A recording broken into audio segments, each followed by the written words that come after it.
그 이튿날에는 명절에 온 큰 무리가 예수께서 예루살렘으로 오신다는 것을 듣고 종려나무 가지를 가지고 맞으러 나아가 외치되 호산나 찬송하리로다 주의 이름으로 오시는 이 곧 이스라엘의 왕이시여 하더라. 예수는 한 어린 나귀를 보고 타시니 이는 기록된 바 시온에 따라 두려워하지 말라 보라 너의 왕이 나귀 새끼를 타고 오신다 함과 같더라. 아멘. 하나님 아버지, 주님이 십자가 지시는 이 고난주간을 시작하면서 오늘 종료주일을 맞아서 주님 앞에 나와 예배합니다. 영과 진리로 드리는 예배로 구분하여 주시고 주님의 십자가의 사랑이 우리 가운데 임하는 놀라운 은혜를 더하여 주옵소서. 예수 그리스도의 이름으로 기원합니다. 아멘. 다 일어나셔서 찬송 140장 종료주일 찬송을 찬송하겠습니다.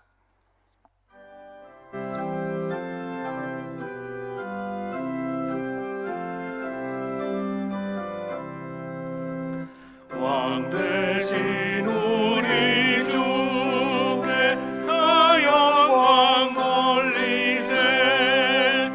그의 날 많은 무리 호산나 불렀네. 다윗의 자손으로 세상에 오시어 왕 위에 오른 주께 다 영광 돌리세. 저 천군 천사들이 호산나 부르니 뒤따라가던 무리 다와다 파도다.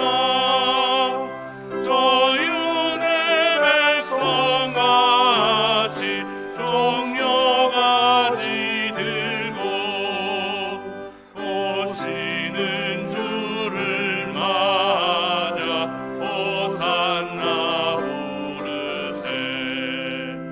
주 고난 받기 전에 수많은 무리가 영광의 찬송 불러 주 찬양하였네. 이같이 우리들도 주 환영하오니 그 넓은 사랑 안에 다 받아주소서.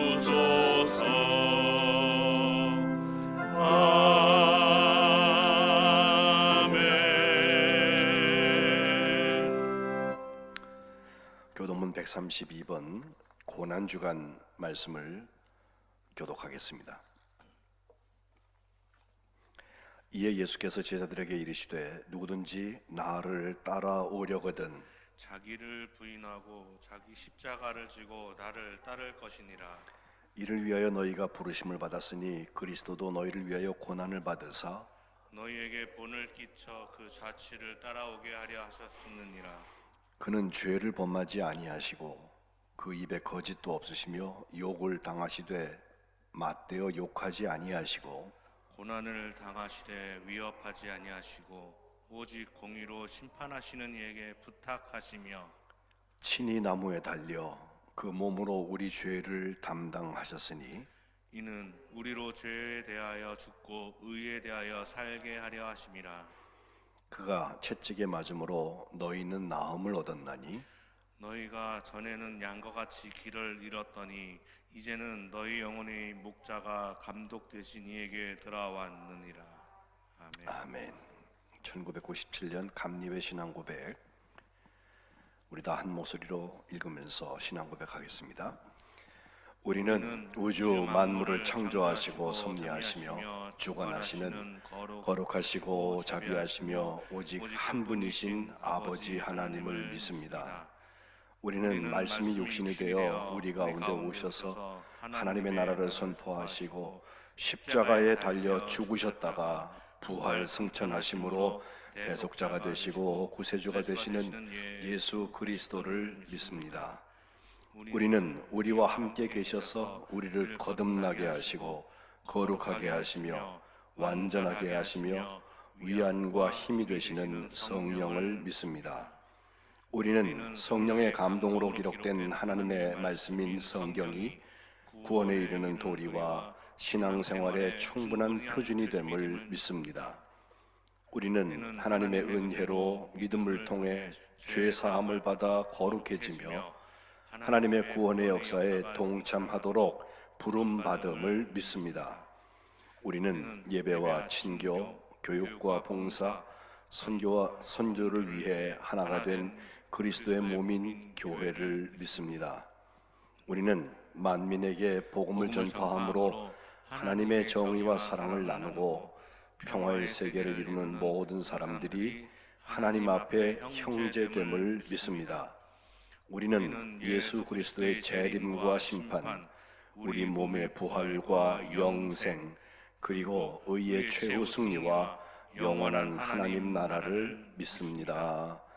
아멘. 송영 1장 부르겠습니다.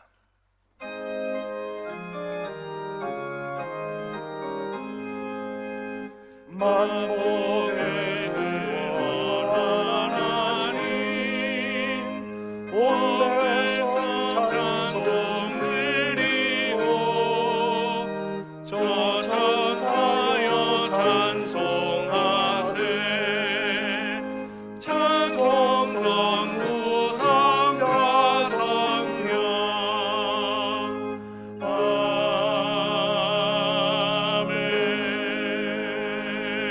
아멘. 다 자리에 앉으시기 바랍니다. 다 함께 기도하실 때 김혜진 목사님께서 대표 기도하시겠습니다.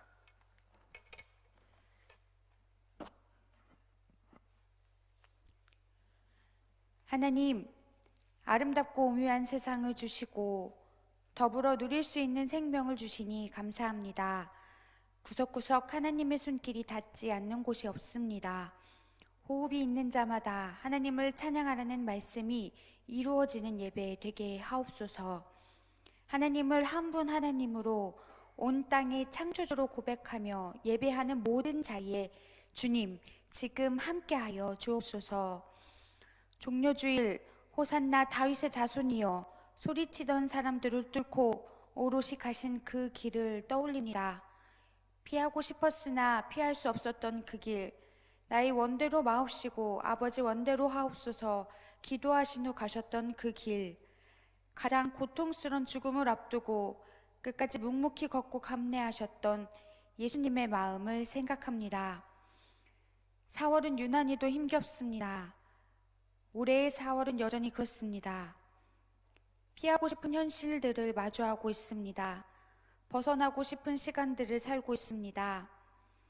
계속해서 발전해야 했고 앞서야 했으며 이겨야 했던 우리 스스로는 멈추지 못한 세상, 코로나19가 멈춘 세상을 돌아보니 우리는 많이 알고 있다고 자신했지만 많이 알지 못했고 많은 것을 해왔다고 자부했지만 하지 말아야 할 것을 했습니다. 희생한다고 했지만 착취하고 있었고 용서한다고 했지만 심판하고 있었으며 나눈다고 했지만 더 가지려고 했습니다. 팬데믹을 경험하며 상황이 어려워질수록 하나님의 형상 닮아 똑같이 창조된 생명들이 인간의 논리로 나뉘어지고 분리됩니다. 주님, 이 반복되는 죽음의 삶에 갇힌 우리를 불쌍히 여겨 주옵소서. 용서하여 주옵소서. 깨닫게 하옵소서.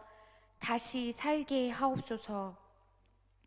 모든 한계와 불확실성과 저주의 십자가를 짊어지고 단 한 번의 제사로 모두를 살리신 예수의 길, 죽음으로 생명을 주신 그 역설의 길, 전혀 새로운 그 길로 우리를 인도하여 주옵소서.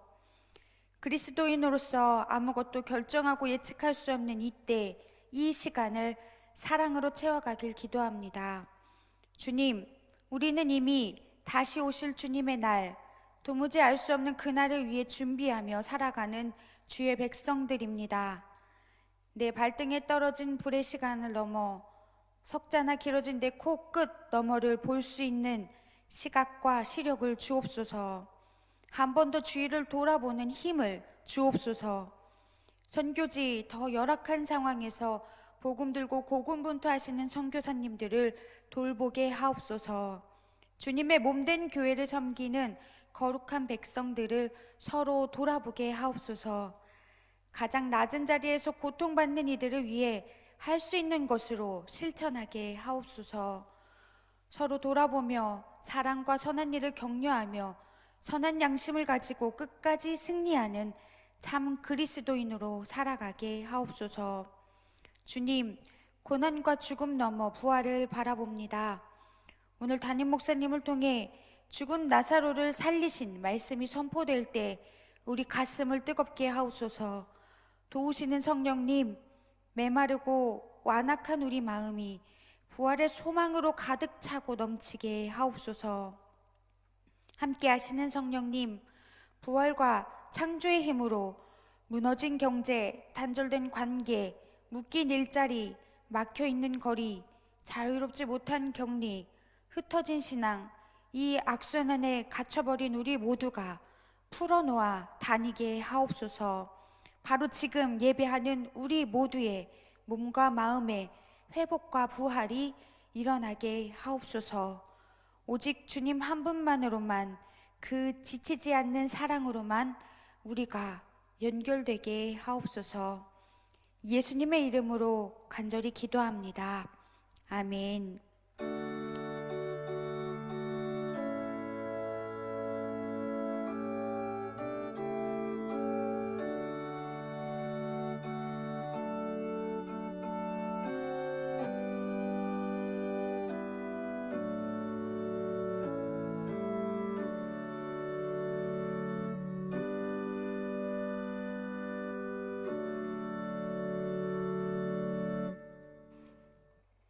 아멘. 하나님의 말씀을 봉독하겠습니다. 오늘 우리에게 주신 하나님의 말씀은 신약성경 요한복음 11장 38절부터 44절까지 말씀입니다. 신약성경 166면에 있는 요한복음 11장 38절로 44절 말씀을 제가 받들어 읽겠습니다. 이에 예수께서 다시 속으로 비통히 여기시며 무덤에 가시니 무덤이 굴이라 돌로 막았거늘 예수께서 이르시되 돌을 옮겨 놓으라 하시니 그 죽은 자의 누이 마르다가 이르되 주여 죽은 지가 나흘이 되었음에 벌써 냄새가 나나이다. 예수께서 이르시되 내 말이 네가 믿으면 하나님의 영광을 보리라 하지 아니하였느냐 하시니 돌을 옮겨 놓으니 예수께서 눈을 들어 우러러 보시고 이르시되 아버지여 내 말을 들으신 것을 감사하나이다. 항상 내 말을 들으시는 줄을 내가 알았나이다. 그러나 이 말씀하옵는 것은 둘러선 무리를 위함이니 곧 아버지께서 나를 보내신 것을 그들로 믿게 하려 함이니이다. 이 말씀을 하시고 큰 소리로 나사로야 나오라 부르시니 죽은 자가 수족을 배로 동인 채로 나오는데 그 얼굴은 수건에 쌓였더라. 예수께서 이르시되 풀어놓아 다니게 하라 하시니라. 아멘. 이는 하나님의 말씀입니다. 오늘도 정기원 집사님께서 종려나무 찬송해 주시겠습니다.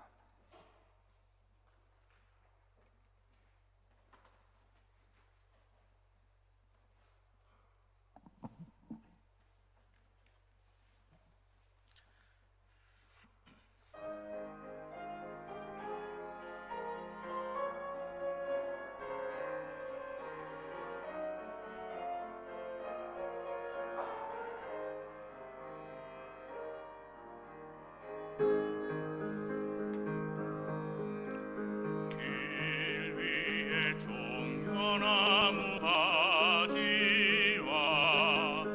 화려한 꽃송이들을 부리면서 주님을 모두 나와 맞으라. 눈물을 씻어주는 주님을 찬미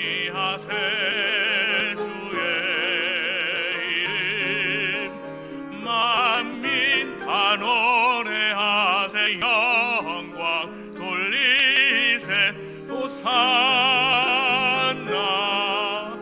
주 찬양해 우리를 구하신 주 은혜 찬양하리라.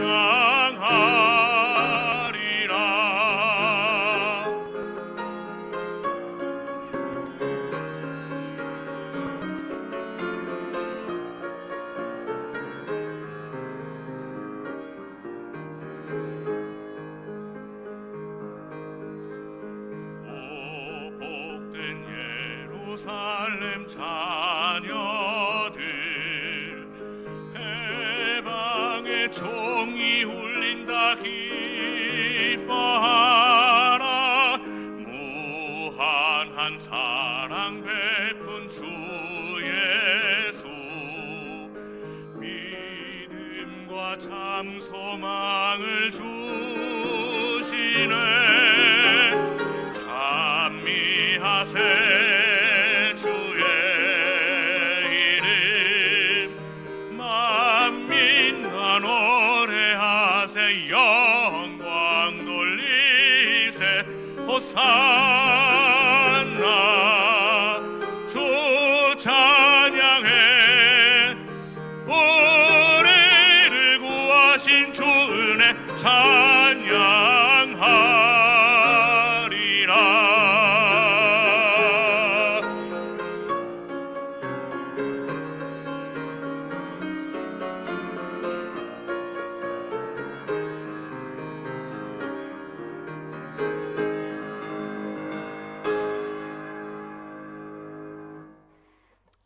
아멘.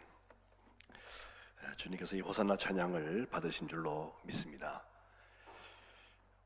오늘도 온라인으로 함께 예배하시는 모든 분들께 주님의 십자가와 부활을 향하신 아름다운 순례가 함께 하시기를 주님의 이름으로 축복합니다. 코로나19 바이러스로 인한 죽음의 공포가 전 세계를 덮고 있는데 지난주에 받은 말 중에 아프리카에 있는 차드 공화국 거기 문인인 무스타파 달렙이라는 사람이 쓴 글이 있습니다. 아무것도 아닌 그 하찮은 것에 의해서 인류가 흔들리고 사회의 변화가 일어난다는 것입니다. 보이지도 않은 그 작은 미생물이 나타나서 자기 자신의 법칙을 고집하면서 기존에 있어왔던 규칙들을 재배치시켰다고 고집했습니다. 강대국이 할 수 없는 전쟁을 멈추었고요. 기업이나 시위대가 하지 못한 일들을 그렇게 빨리 성취해냈고 지구의 환경이 놀라보게 좋아진 개선된 것을 우리는 금방 알게 되었고 사람들을 집에 가두어서 오히려 그에게 시간을 선물해 주었고 일보다는 가족의 가치가 더 귀한 것을 깨닫게 했다는 것입니다. 돈이나 기술 가지고 할 수 없는 생명과 사회적 평등이 우리에게 찾아와 있습니다. 사람들은 침묵 속에서 사람의 한계, 나약함, 또 연대성 이런 단어들의 가치를 발견했다고 말합니다.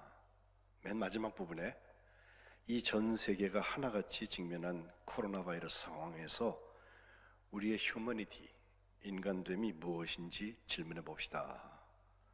집에 들어 앉아서 이 유행병이 주는 여러 가지를 묵상해보고 살아있는 우리 자신을 사랑하자라고 글을 맺고 있습니다.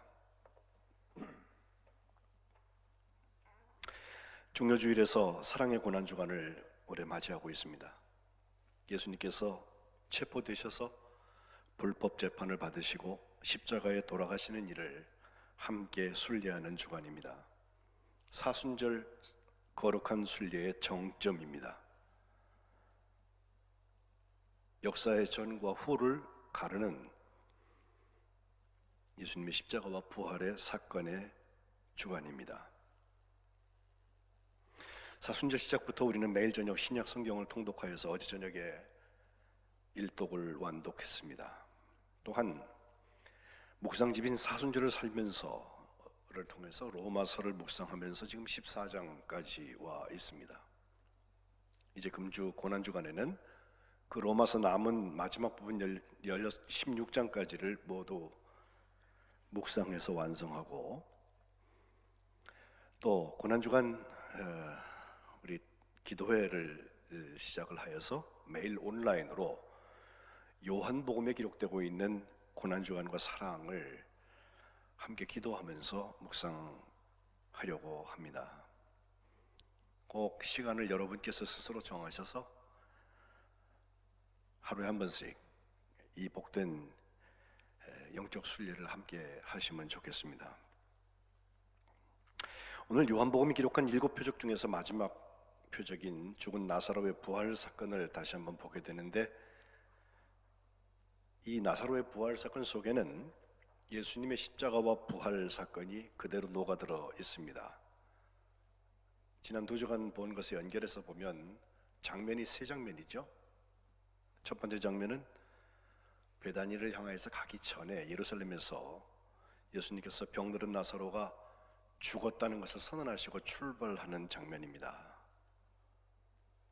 요한복음 11장 15절에 오히려 내가 거기 있지 아니한 것을 너희를 위해서 기뻐한다. 이는 너희가 믿게 하려 함이라 말씀하시면서 그러나 그에게로 가자 주님께서 초청하셨습니다.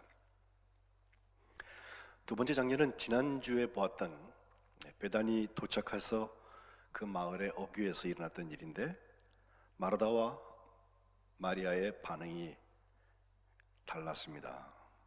예수님이 여기 계셨더라면 내 오라버니가 죽지 아니하였겠습니다 라고 21절과 32절에 말씀하고 있는데,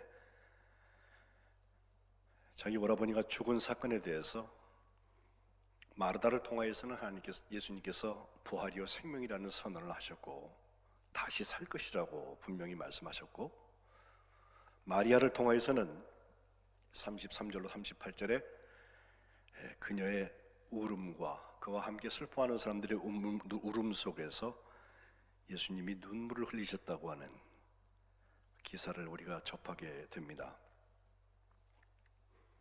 생명을 회복시키시는 부활의 감격은 그 사랑의 눈물에서 일어납니다. 그 눈물에 희생이 담겨져 있고 용서가 담겨져 있고 나눔이 담겨져 있으면 참 좋겠습니다. 이제 세 번째 장면인 주님의 그 무덤에 도착하신 장면이 오늘 본문의 시작이 됩니다.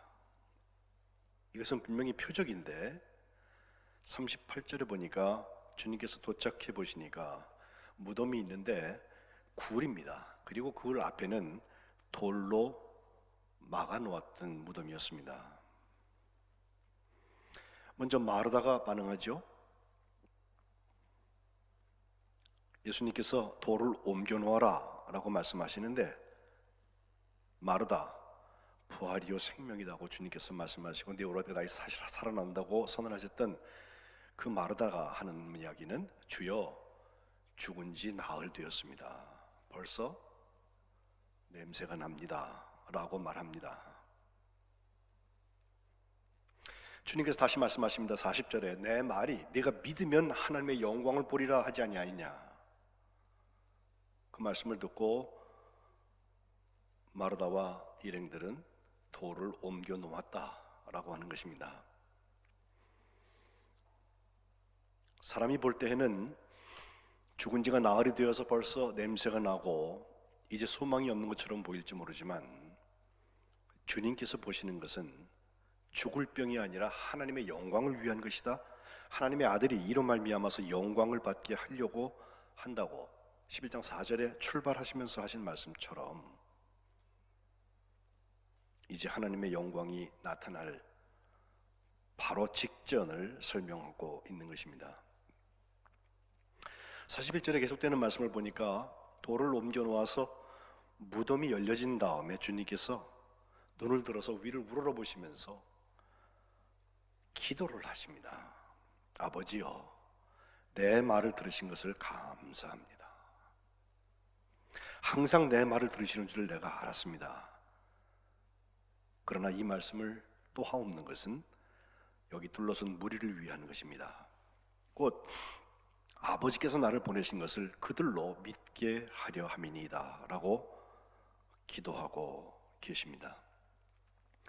이것이 감사 기도라는 점에서 우리의 마음을 부활과 생명을 향한 순례에 감사 체크 자리에 서게 합니다. 우리는 여전히 아직 일어나지 않은 부활 때문에 죽은 곳에 눌려서 감사마저 잃어버린 사람들은 아니죠.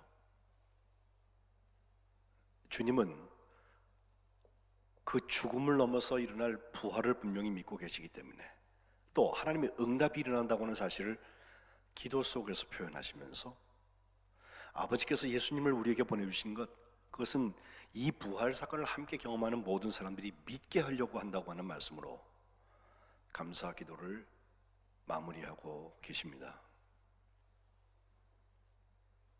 이제 43절 보니까 예수님이 큰 소리로 나사로야 나오라 라고 부르십니다. 주님의 부르심을 일어난 다음에 그 무덤 속에서는 놀라운 표적 사건들이 일어났습니다. 죽었던 자, 곧 나사로가 수족을 배로 동인 채로 나오고 있는데 그 얼굴에는 수건이 쌓여져 있었다. 그 상태로 어떻게 걸어 나오는지 모르겠어요.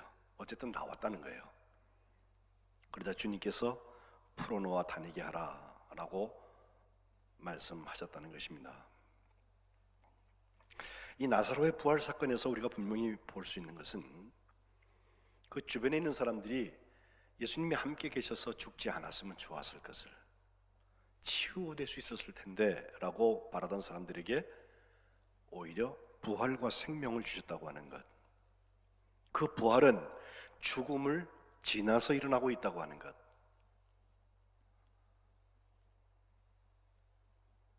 누가 죽고 누가 살아나는지 가만 보세요.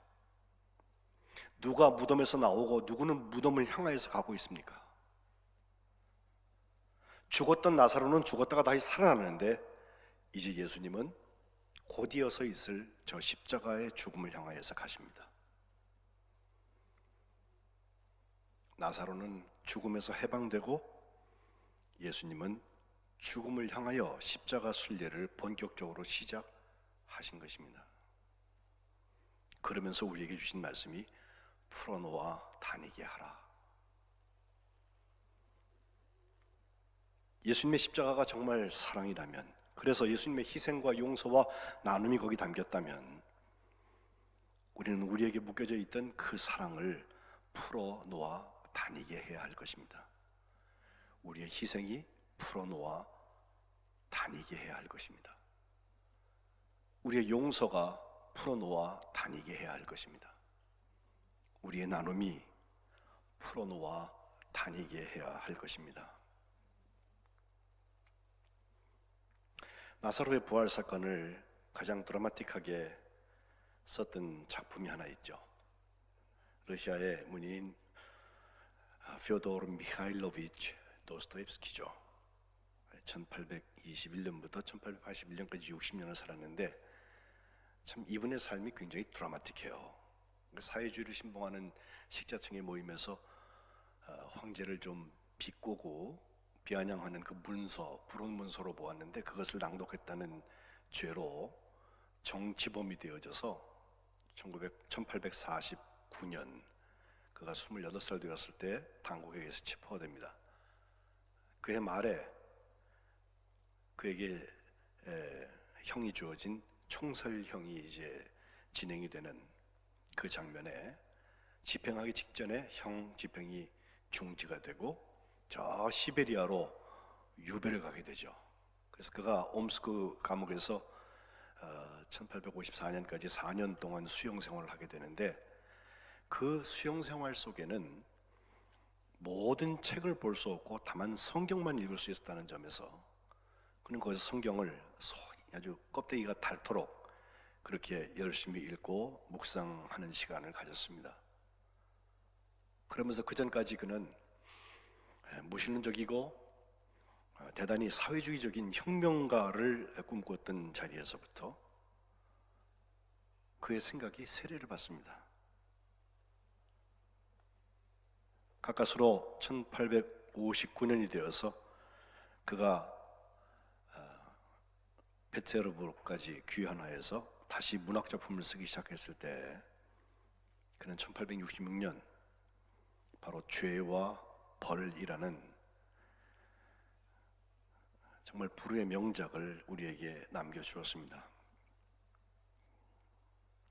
스토리를 아시지만 한 번 더 제가 말씀을 드리면 거기 주인공은 라스콜리니코프라고 하는 사람인데 그는 젊은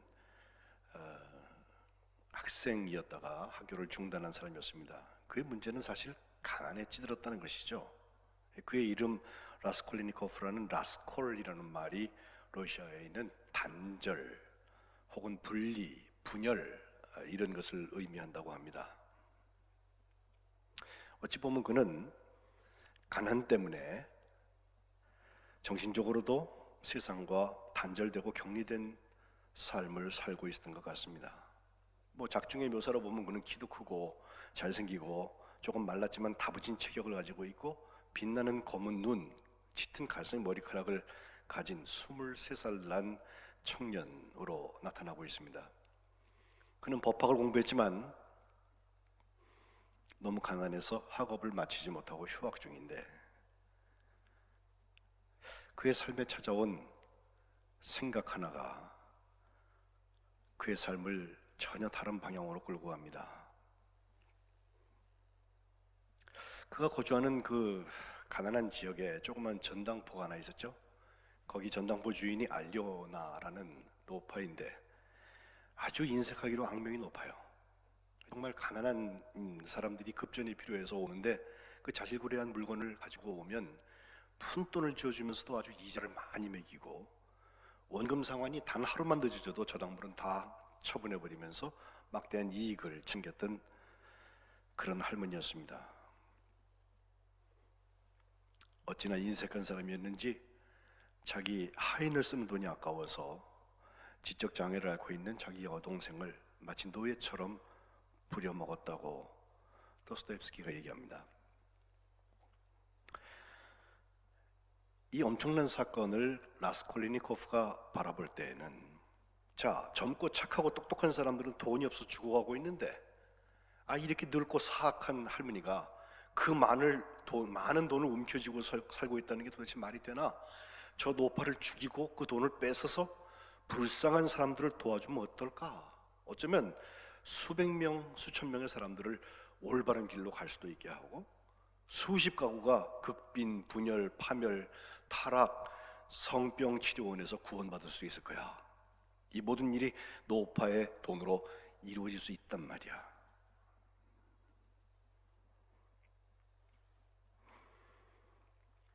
솔로몬이나 마호메트나 나폴레옹 같은 초인들, 범인이 아니라 비범한 초인들에 대한 생각을 갖게 되면서 이 사고를 실험하게 됩니다.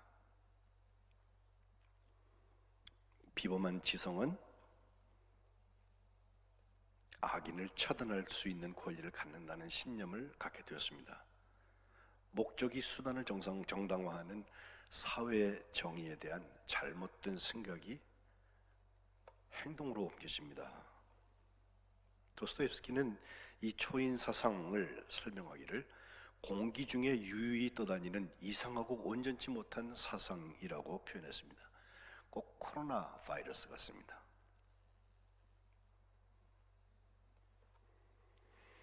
라스콜리니코프는 알료냐를 도끼로 쳐서 살인하게 됐고 하필 그 시간에 그 집에 들어온 여동생, 노파의 여동생인 리자베타까지 함께 살인하게 됩니다. 이제 악을 처단했으니 그에게 평강이 찾아와야 할 텐데 예상치 못했던 감정의 소용돌이가 그에게 찾아옵니다. 이상하게도 그 노파를 향해서 폭발했던 증오가 자기 자신을 향해서 돌아오기 시작합니다. 후회와는 전혀 다른 기이한 자괴감이 오고 나는 전 인류로부터 완전히 단절되었다는 섬뜩한 느낌에 짓눌려서 시간이 갈수록 폐인이 되어가고 있습니다. 끝없는 고독감, 음울한 소외감이 갑자기 그리고 또렷하게 그의 영혼 속으로 파고 들어왔다고. 죄책감이나 자기 혐오를 통해서 거의 미친 사람 같은 행동을 보이게 됩니다. 바로 이와 같은 라스콜리니코프 옆에 이제 소피아 혹은 소냐라고 하는 여인이 나타나죠. 그녀의 직업은 몸을 파는 사람이었습니다. 매춘을 하면서도 가족과 떨어져 살고 있으면서도 가족을 위하여서 돈을 벌어서 보내고 있으며, 무엇보다도 신앙심이 깊은 러시아 종교의 신자의 전형적인 모습인데, 이 라스콜리니코프를 우연히 알게 된 다음에 그가 그 전당포 노인과 그녀의 여동생인 리자베타를 살해했다는 말을 고백하게 될 때 그녀는 담대하게 이렇게 말합니다. 일어나세요. 지금 즉시 나가서 내 거리에 서서 먼저 당신이 더럽힌 대지, 땅에 절을 하고 입을 맞추세요. 그 다음 온 세상을 향해서 절을 하고 소리를 내어 모든 사람에게 말하세요. 내가 죽였습니다 라고. 그러면 하나님께서 또다시 당신에게 생명을 보내주실 거예요. 라스콜리니코프가 소냐의 말대로 공원에서 땅에 입을 맞춘 다음 내가 죽였다고 고백하는 순간 그 가슴 속에 묵은 것이 사라지는 듯한 홀가분한 기분을 느꼈다고 말합니다. 경찰서에 가서 자수하고 2급 살인죄로 8년 동안 시베리아 유배형을 받게 됩니다. 그런데 이 일이 일어나는 과정에 라스콜리니코프가 소냐에게 읽어달라고 부탁했던 성경 말씀이 바로 나사로 이야기입니다. 오늘 나사로가 나와라, 그리고 풀어놓아 다니게 하라 라고 하는 선언 속에서 죽었던 나사로가 예수님의 능력을 통해서 부활했다고 하는 것은 죽은 다음에 우리가 누릴 수 있는 현실이 아니라 오늘을 숨쉬고 있는 우리가 오늘 여기서 누리고 있는 완전히 새로운 실존 방식입니다. 나사로가 돌 무덤을 열고 나온 것처럼 라스콜리니코프는 자기 마음의 감옥에서도 나와서 광장을 향하여서 가서 거기 땅에 입 맞추고 내가 죽였다고 말해야 합니다. 나사로가 죽은 지 나흘째 부활한 것처럼 소냐는 라스콜리니코프에게 그가 살인을 한 지 나흘 만에 이 구절 말씀을 읽어 주었습니다. 그리고 소냐는 시베리아까지 그를 따라갑니다. 언제까지나 그 어느 곳에서나 절대로 당신을 버리지 않을 거예요 말하면서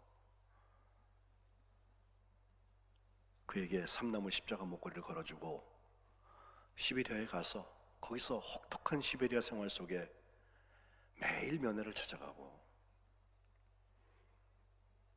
참고 견디며 그가 병으로 몸져 누웠을 때에는 헌신적인 감으로 희생하며 그를 살려냈고, 라스콜리니코프는 그때 소냐의 사랑을 다시 깨닫게 됩니다.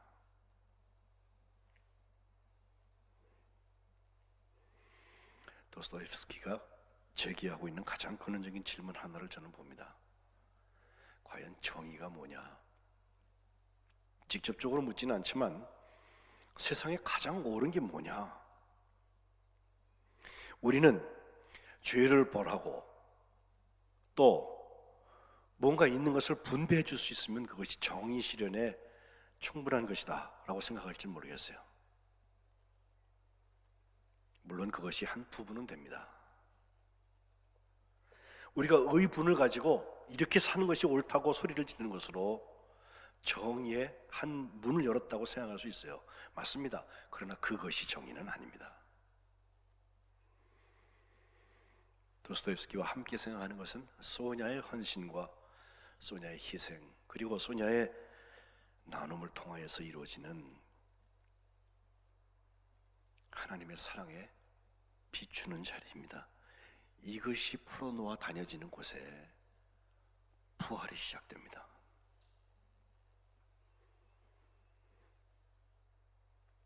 용서와 사랑이 없으면 정의가 이루어지지 않습니다. 정의에 헌신하는 사람들은 사랑하는 것 외에 다른 선택의 여지가 없다. 개인적으로 아무리 엄청난 대가를 치러야 한다 하더라도 사랑을 통하여서 정의가 일어난다고 프랑스 철학자 시몬 베이유가 지적하고 있습니다. 선거를 앞두고 있어서 그런지 수많은 사람들이 이렇게 해야 된다는 말들을 해요. 이것이 우리가 살 길이고 이것이 우리 사회의 해결책이라고, 이것이 정의로운 것이라고 나름의 논리를 가지고 설명을 해요. 그런데 양쪽에서 너무 달리 말해요. 제3의 길을 얘기하는 사람도 양자를 포괄하는 것, 그리고 정말 미래를 향해서 가는 것이 아니라 보면 바로 그 다음의 수가 보일 만큼 뻔한 얘기들을 해요. 예수님의 사랑을 통한 부활과 생명의 역사가 없어서 그렇습니다. 이제 우리는 주님께서 우리에게 주셨던 저 십자가의 희생과 용서와 나눔을 통하여서 나사로처럼 무덤에서 나와서 풀어놓아 다니기 시작해야 할 것입니다.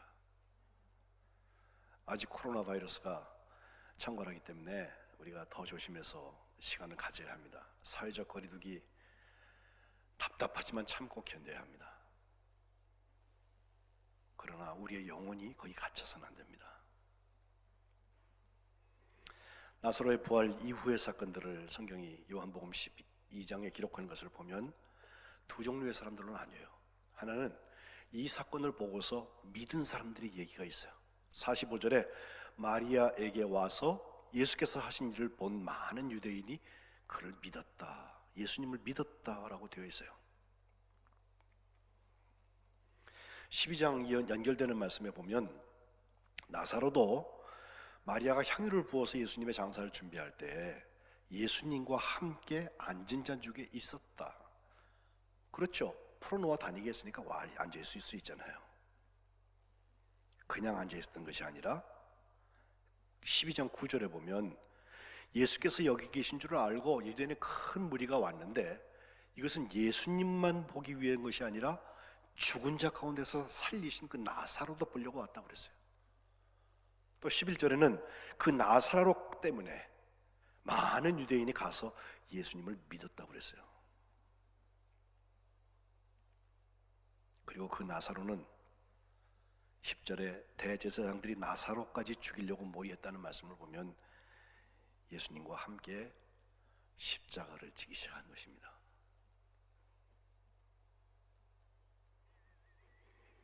오늘 종료주일인데 요한복음의 종료주일 기사를 제가 예배 시작에 읽었는데 바로 12장 13절에 호산나 찬송하리로다 주의 이름으로 오시는 이 곧 이스라엘의 왕이시여 라고 고백을 했던 노래는 12장 17절에 가면 나사로를 무덤에서 불러내어 죽은 자 가운데서 살리실 때 함께 있던 무리가 증언했다고 그랬습니다. 그래서 무리가 예수를 만들고 맞은 것은 이 표적 행하신 것을 들었기 때문이다. 우리가 앞서 십자가 지고 실천하고 있는 그 예수님의 사랑과 그 사랑에 대한 이야기가 들려지지 않으면 아무런 일도 일어나지 않습니다. 그러나 다른 한편 바리새인들의 공회에 알린 사람들이 있었습니다. 11장 46절에 가면 바리새인들한테 가서 알려서 거기에 공회가 모여지게 되는데 거기 그들의 주제는 그거예요. 예수라는 사람이 많은 표적을 행하니 이제 우리가 어떻게 해야 되겠느냐, 대책회의를 여는 것입니다. 48절, 만일 그냥 놔두면 모든 사람이 그를 믿을 거야. 그리고 그를 믿은 것 때문에 로마인들이 와서 우리 땅과 우리 민족을 빼앗아갈 것이야 라고 걱정하고 있습니다. 저 정도 인기, 죽은 사람까지 살리는 일, 저 정도 영향력이라면 로마 제국에 맞서는 반란이 일어날 수 있을 것 같아. 반란을 제압하려고 로마군이 와서 우리 땅과 우리 민족을 죽이게 될 것이야 라고 합리적인 추측을 할 수 있어요. 그런데 거기에 50절에 보면 대제사장인 가야바가 하는 말이 나와요. 한 사람이 백성을 위하여 죽어서 온 민족이 망하지 않게 되는 게 유익하다 하는 것입니다. 그 사람만 죽으면 온 민족이 망하지 않는다. 그러니 그는 죽어야 한다는 거예요. 예수님께서 그 민족을 위하시고 또 그 민족만 위할 뿐 아니라 흩어진 하나님의 자녀들을 모아서 하나가 되기 위하여서 죽으실 것을 미리 말한 것이라고 요한복음은 해석하고 있습니다. 물론 가야바의 생각은 그런 건 아니에요. 그래서 그들은 53절에 이 딸부터 예수님을 죽이려고 모의하기 시작했고 57절에는 예수님에게 현상수배를 내렸어요. 신고하여서 잡게 하라고 명령을 내렸다는 것입니다. 예수님 때문에 부활을 먼저 경험한 사람들, 하나님의 사랑의 현장들입니다. 그러나 그 예수님을 십자가에 못 박아야 되는 사람들도 여전히 있습니다. 2020년 부활절에 우리가 분명히 보게 될 것입니다. 우리의 희생과 우리의 용서와 우리의 나눔은 어디까지 와 있습니까? 주님께서 이 고난주간을 통하여서 주님의 사랑을 우리를 통하여서 이루어 주시기를 주님의 이름으로 축복합니다. 기도하겠습니다. 하나님, 죽었던 나사로를 살리시는 예수님의 그 표적의 현장에 우리를 인도하여 주신 것 감사합니다. 이제 주님은 십자가를 향하여 가고 계신데 이 나사로의 부활 사건을 통하여서 우리들에게도 생명의 역사가 열려지게 도와주옵소서. 코로나 바이러스뿐 아니라 진영으로 나뉘어서 혼동을 겪고 있는 이 나라와 이 백성을 주님 불쌍히 여겨주시고 주님의 희생과 용서와 나눔을 통하여 하나님 나라의 질적인 사랑이 우리 가운데 생명의 역사를 체험하고 또한 나누게 하여 주옵소서. 예수 그리스도의 이름으로 기도합니다. 아멘. 다 같이 찬송 407장 찬송하시면서 예물 봉헌하겠습니다.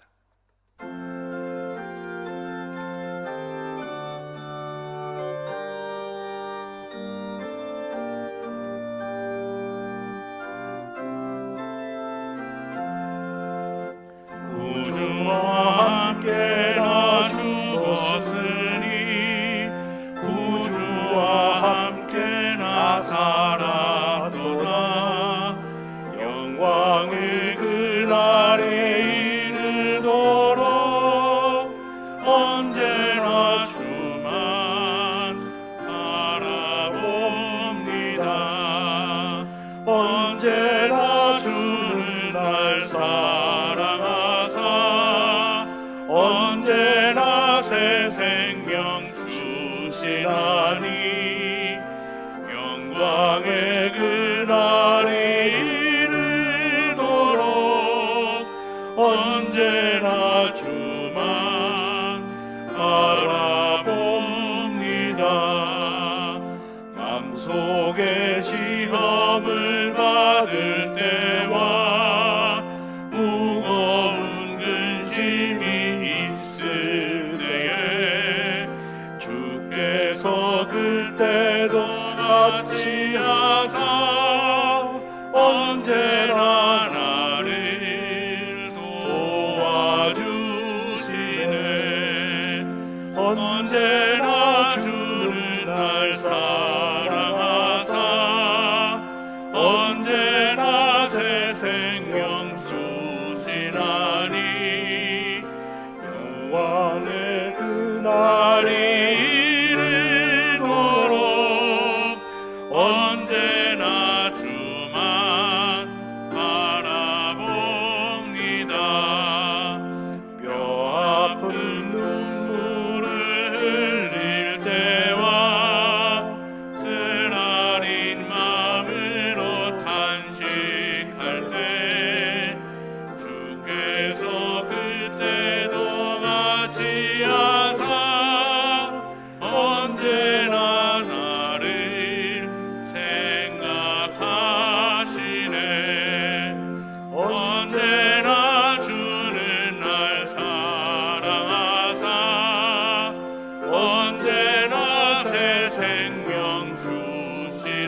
주시나니 영광의 그날에 이르도록 언제나 주만 바라봅니다.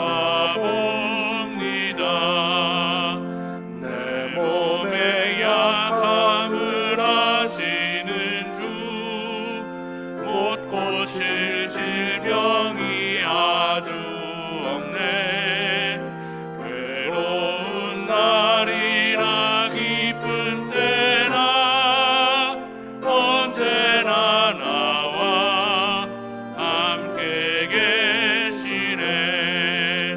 언제나 주는 날 사랑하사 언제나 새 생명 주시나니 영광의 그날이 이르도록 언제나 주만 바라봅니다.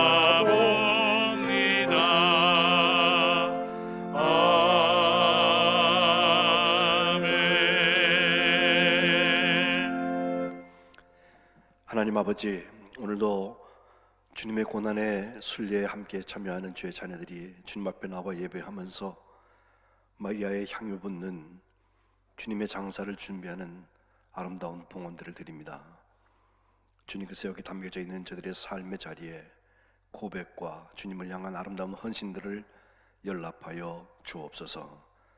함께 담겨져 있는 저희들의 기도 제목이 주의 응답을 받는 감사의 역사가 일어나게 하시고 하나님께서 직접 통치하시고 이루시는 그 복되고 아름다운 사랑의 열매들이 저희들의 사랑의 삶의 현장에 나타날 수 있도록 주님 보호하시고 인도하여 주옵소서. 코로나19로 인하여서 눌려있는 자리 주님 찾아가 주시고 평강 주시고 건강 주시며 하나님께서 주시는 부활의 생명을 향하여 우리의 영혼의 눈과 육신의 눈을 열고 오늘 하루를 감사하며 살아갈 수 있도록 은혜 위에 은혜를 더하여 주옵소서. 드려지는 예물마다 주님 축복하시고 사용되는 곳곳마다 하나님 나라의 사랑의 생명의 나눔의 현장 되게 하여 주옵소서.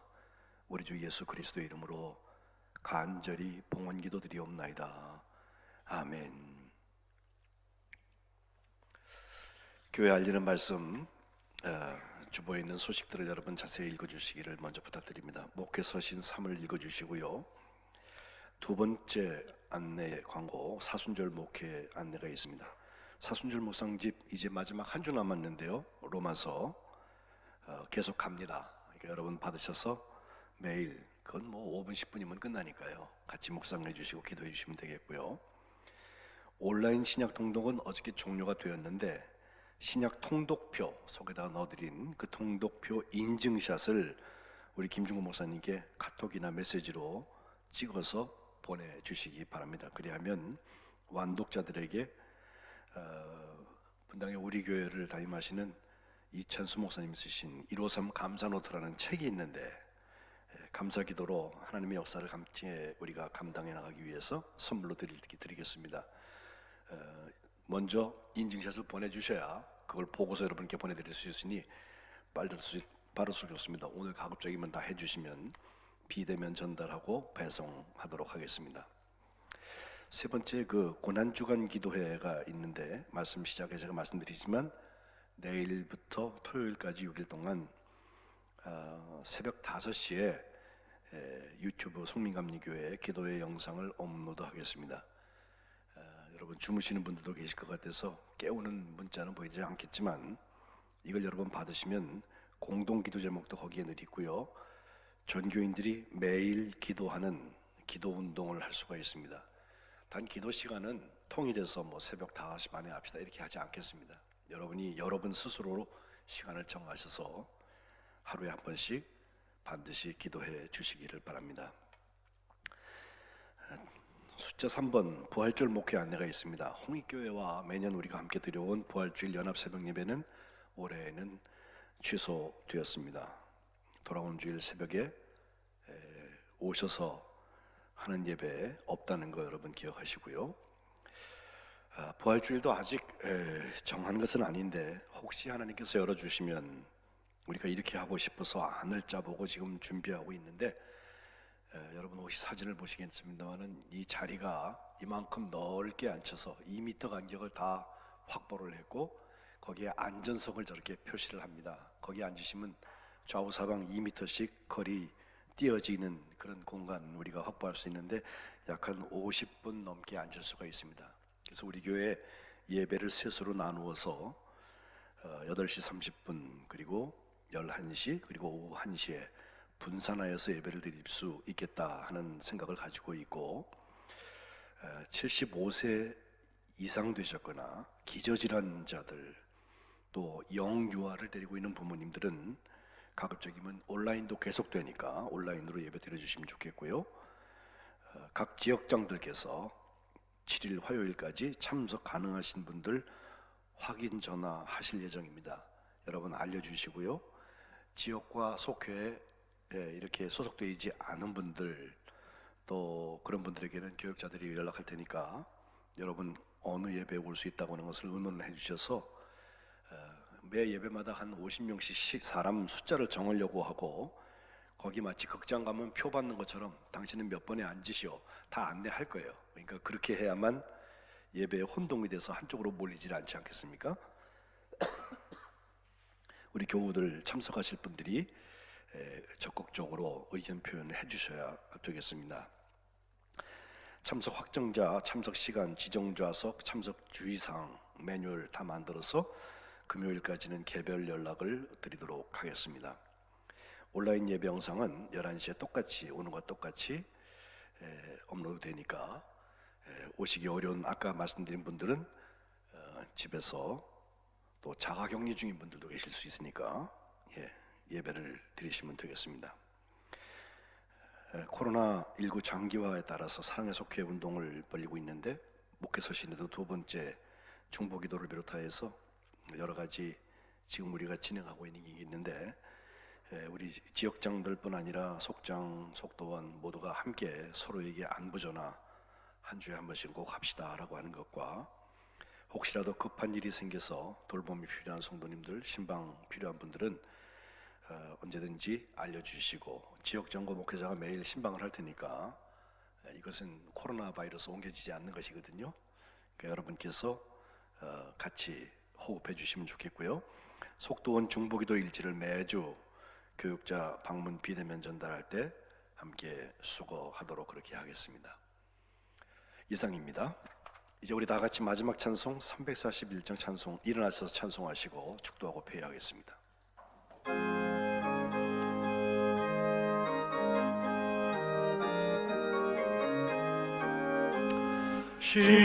십자가를 내가 지고 주를 따라갑니다. 이제부터 예수로만 나의 몸에 삼겠네. 세상에서 부귀 영화 모두 잃어버려도 주의 평안 내가 받고 영생 복을 받겠네. 주도 곤욕 당했으니 나도 곤욕 당하리. 세상 사람 간사하나 예수 진실합니다. 주가 나를 사랑하사 빛난 얼굴 보이면 원수들이 미워해도 염려할 것 없겠네. 내가 핍박 당할 때에 주의 품에 안기고 세상 고초 당할수록 많은 위로 받겠네. 주가 주신 기쁨 외에 기뻐할 것 뭐냐. 주가 나를 사랑하니 기뻐할 것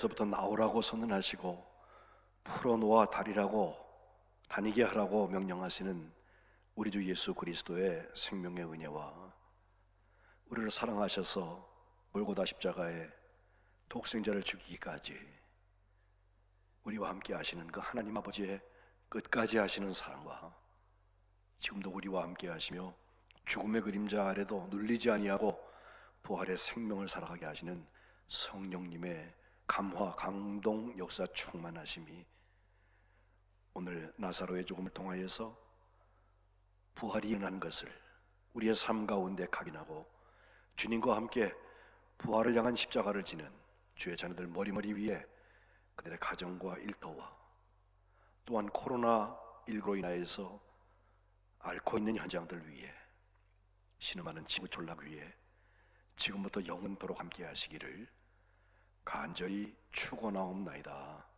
아멘.